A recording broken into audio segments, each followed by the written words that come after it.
Welcome back to Instead of Writing. Today, instead of writing, I'm going to share with you a recent experience I had where I actually got to live a fantasy adventure. I'm giving you a summary of my night at Evermore Park.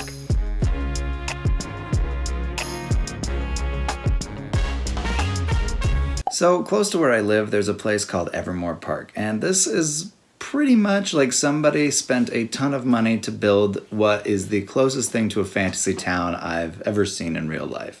Basically, you get to go and live out a fantasy kind of fairy tale adventure.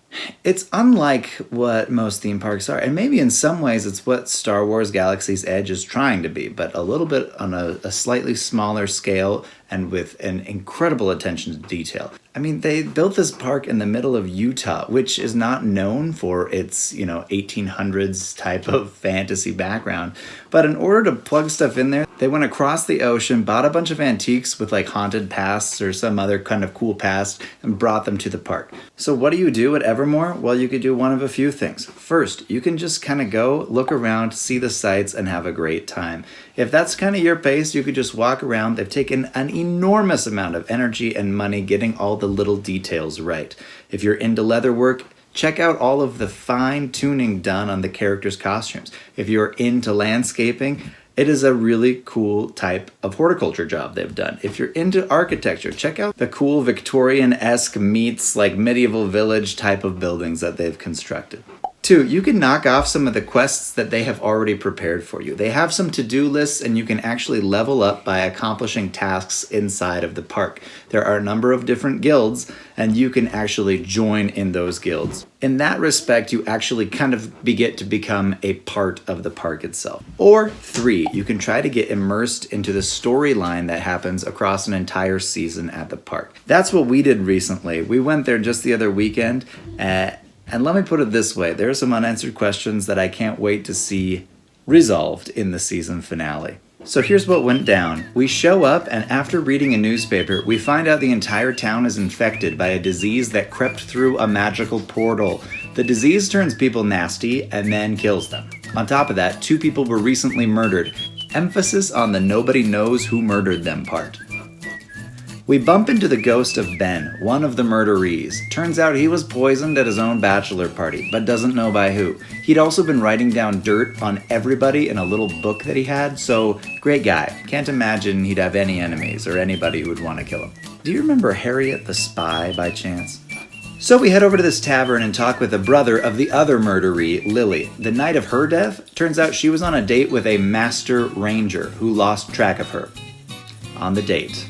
What's this? A ranger caught off his guard?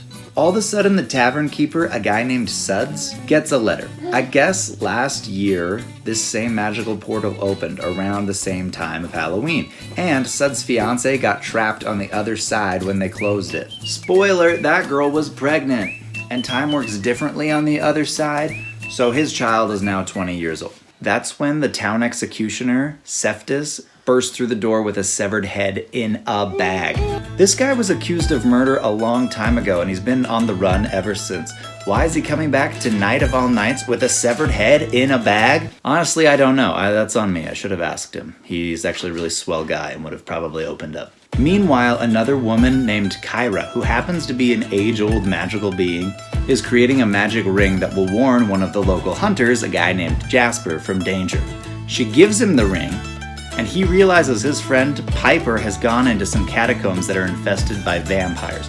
He runs to the catacombs, ends up getting in a brawl fight type of thing with a vampire. I think he got stabbed, I think that's what I saw. And then he tackles the vampire and gets sealed inside the catacombs. I mean the drama, folks. So we all get shepherded back to the tavern to make a plan to save him. That's when all the infected people from this plague start swarming the tavern and they barricade us inside. So we're barricaded inside and we decide to use some non-Evermore citizen as like a type of distraction.